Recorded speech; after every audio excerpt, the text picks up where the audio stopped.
Good morning student. आज मैं आप लोगों को अविकारी शब्दों में समुच्चय बोधक शब्दों के पद परिचय बताने जा रही हूँ। समुच्चय बोधक मीन्स जोड़ने का कार्य करना। जैसा कि मैंने यहाँ पे डेफिनेशन लिख दिया है कि जो अव्यय दो शब्दों या दो पदबंधों को जोड़ने का कार्य करते हैं। मतलब जो अव्यय का मतलब जो शब्द पदबंधों को और शब्दों को। शब्द का मतलब कि दो शब्द लिखे हैं, उनके बीच में वो अव्यय लगे हैं, या फिर दो पदबंध हैं। पदबंध का मतलब होता है वाक्य। उन वाक्यों के बीच में जो अव्यय लगे होते हैं वो जोड़ने का काम करते हैं, उन्हें समुच्चय बोधक कहते हैं। जैसा कि आपने वाक्य में पढ़ा था, संयुक्त वाक्य या मिश्र वाक्य। आपने देखा संयुक्त वाक्य मतलब कि कई वाक्य होते हैं, मतलब दो या दो से अधिक वाक्य होते हैं और उन वाक्यों को जोड़ने के लिए योजक शब्द लगते हैं। तो यहाँ पे वही बातें हो रही हैं समुच्चय बोधक में कि दो शब्द होते हैं और या फिर दो पदबंध होते हैं, उनके बीच में जो अव्यय लगते हैं। अव्यय का सेंस यहाँ पे योजक शब्दों से है कि वो योजक शब्द दो शब्दों को और दो वाक्यों को जोड़ने का काम करते हैं। ये तो हो गया समुच्चय बोधक, जिसे आपने समझ लिया। यहाँ मैंने लिखा है कि दो भेद होते हैं। किसके? समुच्चय बोधक शब्द के दो भेद होते हैं। पहला है समानाधिकरण समुच्चय बोधक और दूसरा है व्यधिकरण समुच्चय बोधक। समानाधिकरण और व्यधिकरण नाम थोड़ा सा आपके लिए मुश्किल होगा कि समानाधिकरण क्या है या व्यधिकरण क्या है। तो बच्चों, मैं आप लोगों को थोड़ा सा इजी वे में बताना चाहूँगी। समानाधिकरण का मतलब और, तथा, किंतु, परंतु, लेकिन, ये सारे जो अव्यय योजक शब्द हैं ये हमारे समानाधिकरण के आते हैं। व्यधिकरण में यद्यपि, तथापि, जब, तब, इस तरीके के जो योजक शब्द हैं वो व्यधिकरण में आते हैं। और इसी वे में हम इसे समझ सकते हैं कि वाक्य रचना में आपने संयुक्त वाक्य के जितने भी योजक शब्द पढ़े वो सारे वाक्य समानाधिकरण समुच्चय बोधक के ही अंतर्गत आते हैं। और जितने भी योजक शब्दों को आपने मिश्र वाक्य में देखा वो सारे व्यधिकरण समुच्चय बोधक में आते हैं। तो चलिए मैं आप लोगों को समानाधिकरण में कितने योजक शब्द आते हैं और व्यधिकरण में कौन कौन से योजक शब्द आते हैं ये मैं आपको बताती हूँ। तो इसे आप थोड़ा सा ध्यान से देखिए। यहाँ मैंने समानाधिकरण समुच्चय बोधक के कुछ योजक शब्दों को लिखा है, आप देख सकते हैं। यहाँ पे मैंने काफी योजक शब्द लिखे हुए हैं जिन्हें आप याद कर सकते हैं, ताकि आपके किसी भी वाक्य में ये सारे अगर शब्द आए तो आपके लिए वो पहचानना इजी हो जाए। तो यहाँ मैंने भले ही थोड़ा, आप एक चीज़ पे ध्यान दीजिएगा कि मैंने भले ही ये सारे नाम लिखे हैं जोड़ने वाले, विरोध दर्शक, विकल्प बोधक या परिणाम दर्शक। आपको इसकी ज़रूरत नहीं है पद परिचय में बताने की। आपने सिर्फ समुच्चय बोधक लिख दिया और इन योजक शब्दों में कोई भी होता है तो आपने समानाधिकरण लिख दिया। इतने में ही एक सफिशिएंट, एक कंप्लीट पद परिचय हो जाता है। ये सिर्फ थोड़े से जो मैंने ये नाम लिखे हैं कि जोड़ने वाले में या परिणाम दर्शक में या विरोध में या विकल्प में कौन कौन से योजक शब्द आते हैं, ये सिर्फ आपकी नॉलेज के लिए है, आपकी जानकारी के लिए है। अदरवाइज आपको ये सारे नाम पद परिचय में देने की ज़रूरत नहीं है। तो चलिए मैं स्टार्ट करती हूँ। जोड़ने वाले योजक शब्द, इसमें ये देखिए मैंने तीन शब्द लिखे हैं, और, तथा, एवं। अगर हम और, तथा, एवं की बात करें तो ये सारे शब्द जो है योजक शब्द, ये वाक्यों में प्रयुक्त होते हैं, प्रयोग किए जाते हैं, शब्दों में लगाए जाते हैं।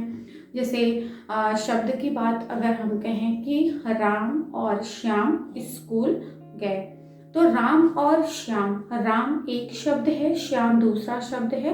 राम और श्याम यानी कि राम और श्याम के बीच में और शब्द का योजक शब्द लगा है। तो यहाँ पे अगर हम इसका परिचय लिखते हैं तो परिचय में हमने लिख दिया समुच्चय बोधक समानाधिकरण, है ना। और अंत में जो तीसरा हमने परिचय दिया कि दो शब्दों को या दो पदों को जोड़ने का कार्य या प्रकार्य, ऐसे हम लिख देते हैं। पदों को लिखिएगा, ध्यान रखिएगा, अगर शब्द हैं तो वहाँ पे आप दो पद लिख सकते हैं, लेकिन पद बंध ये आप मत लिखिएगा। पद बंध का मतलब कई पदों का जो बंधन होता है वो पदबंध कहलाता है। मीन्स एक वाक्य, यहाँ वाक्य को अगर जोड़ने की बात आए कि बादल छाए किंतु बारिश नहीं हुई, है ना, तो यहाँ पे बादल छाए ये एक वाक्य है, बारिश नहीं हुई ये दूसरा वाक्य है।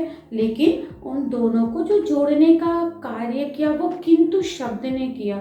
तो आप ऐसे बता सकते हैं कि समानाधिकरण, समुच्चय बोधक समानाधिकरण, और दूसरा आप लिख सकते हैं कि दो पदबंधों को जोड़ने का प्रकार्य या कार्य। तो ये चीज़ है। तो यहाँ पे जोड़ने वाले जो शब्द हैं और, तथा, एवं, कि जहाँ कहीं भी ये शब्द जुड़ते हैं, वाक्य में जुड़ते हैं, शब्द में जुड़ते हैं, तो हम सिंपल सा पहचान समुच्चय बोधक समानाधिकरण, और जहाँ भी ये शब्दों का प्रयोग किया गया है वाक्य में या शब्दों के बीच में, आप उसका जिक्र कर देंगे। फिर है विरोध दर्शक। विरोध दर्शक का मतलब दो वाक्य जो विरोध करते हैं, है ना। जैसे विरोध करने का मतलब यहाँ पे जो शब्द है किंतु, परंतु, लेकिन, मगर, कि किंतु परंतु क्या होता है कि मैंने मेहनत की किंतु, या परंतु, लेकिन, मगर सफल ना हो सकी, है ना। आप देखेंगे ये सेंस जो है एक ही निकल रहा है कि एक तरफ हमने अपने रिस्पॉन्स को दिखाया, लेकिन उसका हमें जो रिजल्ट मिला वो सेटिस्फैक्शन वाला नहीं था, तो यहाँ पे विरोध हुआ। तो इस तरीके के जो वाक्य बनते हैं, ज़्यादातर ये जो है, ज़्यादातर क्या ये सारे शब्द जो हैं ये पदबंधों को जोड़ने का काम करते हैं। पदबंध का मतलब वाक्यों को जोड़ने के लिए प्रयोग किए जाते हैं। फिर है विकल्प बोधक। विकल्प बोधक का मतलब होता है ऑप्शन। आपके पास एक ऑप्शन दिया जाता है कि आप चाय पिएंगे अथवा कॉफ़ी लेंगे, यानी एक चाय पीने का ऑप्शन और दूसरा कॉफ़ी पीने का। तो उन दोनों ऑप्शन के बीच में हमने इन शब्दों का प्रयोग किया, अथवा या, कि आप चाय पिएंगे या कॉफ़ी, चाय पिएंगे अथवा कॉफ़ी, दोनों का सेंस एक ही है। नहीं तो अन्यथा, नहीं तो आप मेहनत नहीं करेंगे तो फेल हो जाएंगे, है ना। तो नहीं तो आप मेहनत नहीं करेंगे तो यहाँ पे आपने देखा कि ये एक विकल्प दिया जा रहा है कि मीन्स आप मेहनत करिए अन्यथा फेल हो जाएंगे, अन्यथा। इस तरीके से विकल्प वाले जो वाक्य होते हैं। तो देखिए मैं सिर्फ ये नाम आपको बता रही हूँ ताकि आपके लिए ये सारे जो शब्द हैं, क्योंकि ये चीज़ आपने संयुक्त वाक्य में भी पढ़ा है, संयुक्त वाक्य के भी 4 भेद हैं, वो यही भेद हैं, यही नाम हैं। यहाँ वाक्य भी आपके सामने एक प्रकार से रिवीजन के तौर पे आ रहा है।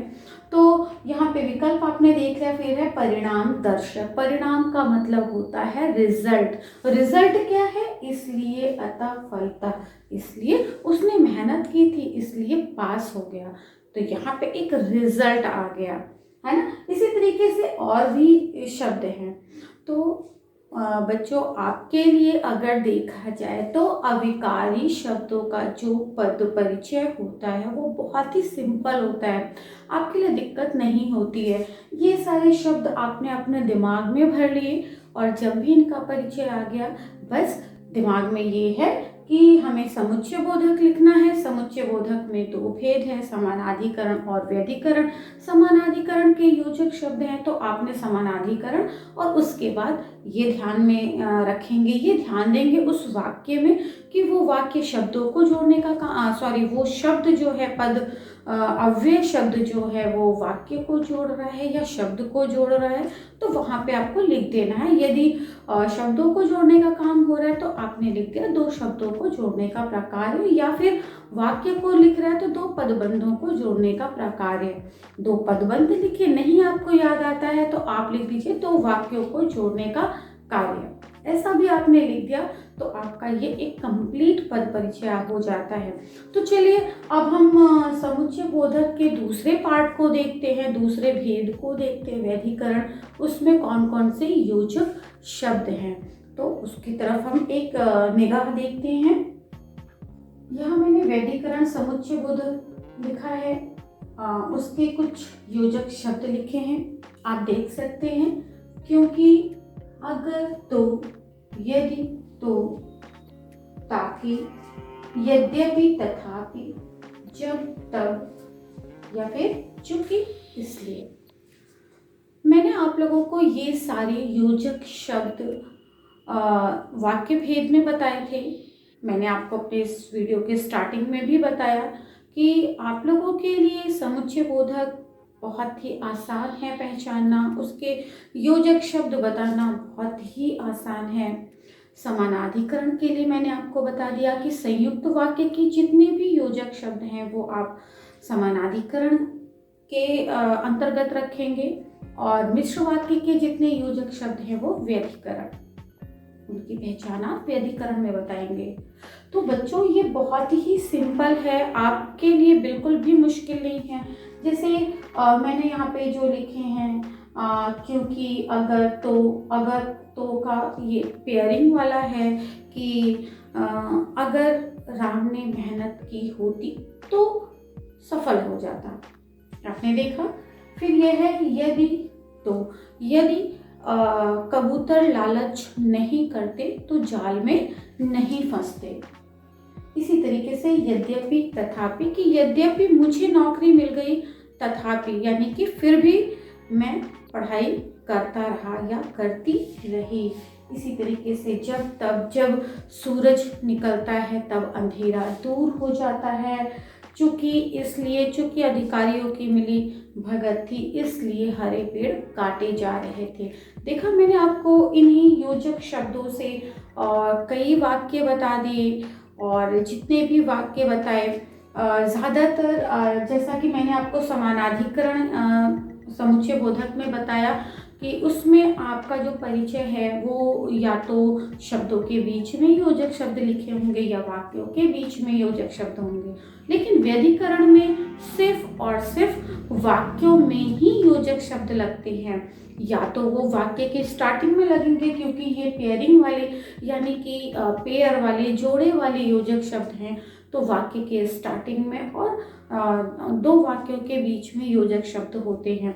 तो ये आपके लिए पहचानना बहुत इजी है क्योंकि आपने वाक्य भेद भी बहुत ही अच्छे तरीके से समझा है। तो चलिए बच्चों, अब हम देखते हैं समानाधिकरण और व्यधिकरण के कुछ एग्जाम्पल, और ये भी देखेंगे कि हमको पद परिचय बताते समय उसमें क्या क्या लिखना है। तो बहुत ही सिंपल है, आप मेरी बातों से ही समझ चुके होंगे कि आप पद परिचय में कौन कौन से पॉइंट्स दे सकते हैं।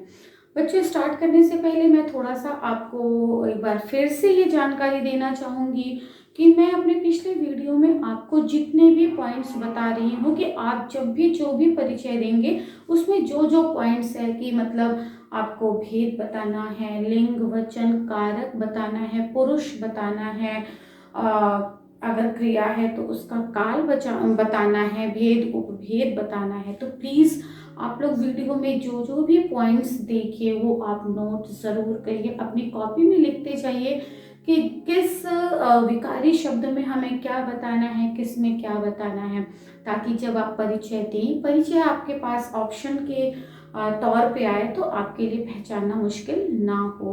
क्योंकि जब आपको वो पॉइंट्स मालूम ही नहीं होंगे तो आपके लिए थोड़ा सा मुश्किल हो जाएगा। तो प्लीज़ इग्नोर ना करें। जो भी पॉइंट्स मैं आपको बताऊं आप उसे नोट ज़रूर करिए। तो चलिए हम समानाधिकरण और व्यधिकरण के कुछ एग्जाम्पल देख लेते हैं, क्योंकि बहुत ज़्यादा इसमें बताने के लिए कुछ है नहीं, और आपने अगर ध्यान दिया है तो आपके लिए ये अविकारी शब्द जो है बहुत ही ईजी हो जाएगा। तो चलिए एग्जाम्पल हम देखते हैं। यहाँ पे मैंने कुछ वाक्य लिखे हैं और उसमें मैंने आपको ये भी बताया कि हमें किसका पद परिचय देना है। तो देखिए मेरा पहला सेंटेंस है, ऋषि ने पेड़ लगाए ताकि छाया मिल सके, और आपको परिचय किसका देना है, ताकि। अब इसमें हमें क्या क्या लिखना है, हमें ये देखना है। तो बच्चों सबसे पहले ताकि, जैसा कि मैंने आप लोगों को सारे योजक शब्द बता दिए थे कि हमारे जो संयुक्त वाक्य के योजक शब्द हैं वो हमारे समानाधिकरण के आते हैं, और जो मिश्र वाक्य के हैं वो व्यधिकरण में हैं। तो आपको याद आ गया कि मैंने इसको समुच्चय बोधक के किस पार्ट में लिखा है, किस भेद में बताया था। बिल्कुल सही आपने सोचा। तो हम इसको लिखेंगे व्यधिकरण समुच्चय बोधक। व्यधिकरण,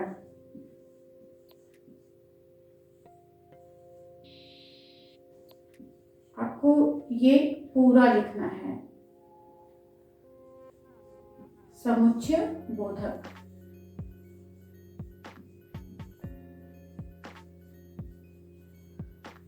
ये लिख दिया। इसके बाद यहाँ पे आप एक परिचय अव्यय दे देते हैं।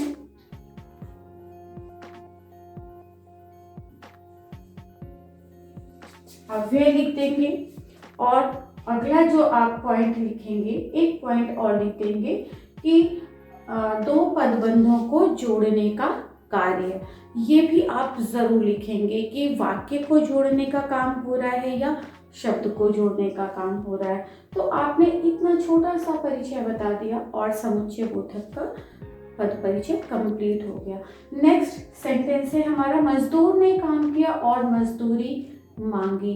अब यहाँ पे हमें और शब्द का पद परिचय देना है। बिल्कुल सही, आपने देखा कि जोड़ने का जो मैंने आपको बताया था उसमें था कि यहाँ और में आपने लिख दिया समानाधिकरण।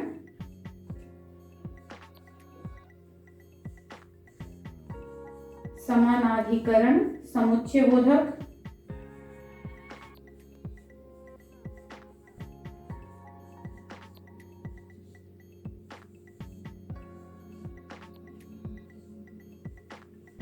समानाधिकरण समुच्चय बोधक। दूसरा आपने जैसे यहाँ पे अव्यय लिखा, आप वो अव्यय लिख देंगे। फिर नेक्स्ट आप इसको बता देंगे कि ये एक सेंटेंस है और ये दूसरा सेंटेंस, तो आपने यहाँ पे लिख देंगे दो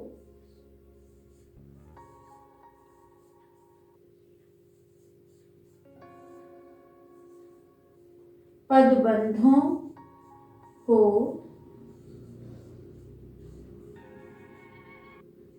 जोड़ने का कार्य।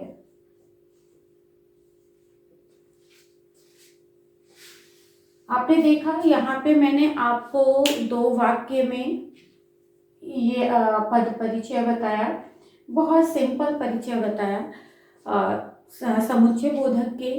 इसी तरीके से आपके कई और भी वाक्य आ जाएंगे, तो आप इसी तरीके से परिचय आप लिखेंगे। पहला परिचय मैंने व्यधिकरण का दे दिया, व्यधिकरण समुच्चय बोधक अव्यय, और इसके बाद जैसे मैंने यहाँ पे लिख दिया दो पदबंधों को जोड़ने का कार्य, तो आप भी यहाँ पे लिख सकते हैं दो पदबंधों को जोड़ने का कार्य। या फिर मान लीजिए यहाँ पे दूसरा चीज होता, मान लीजिए समानाधिकरण समुच्चय बोधक आपने लिख दिया, तो पदबंध की जगह अगर शब्दों की बात होती तो वहां पे आप लिख देते कि दो शब्दों को जोड़ने का कार्य। थोड़े से एग्जाम्पल मैं आपको इस अपने वीडियो के अंत में दे दूंगी, आप उन्हें भी बहुत ध्यान से देख लीजिएगा। मेरा ये वीडियो यहीं पे कंप्लीट होता है। सिर्फ मैं आपसे इतना कहना चाहूँगी कि जो भी मैं आपको बता रही हूँ प्लीज़ उसे बहुत ध्यान से देखिए, समझने की कोशिश करिए। बहुत मुश्किल परिचय नहीं है, लेकिन आप अगर पॉइंट्स पे ध्यान नहीं देंगे तो मुश्किल हो सकता है। तो बच्चों बहुत ध्यान से वीडियो देखिए। मैं इससे रिलेटेड और भी आपको एग्जाम्पल अपने वीडियो में दे रही हूँ, आप उसे ध्यान से देखिए। जो भी समझ में आता है उसे नोट करते जाइए। धन्यवाद।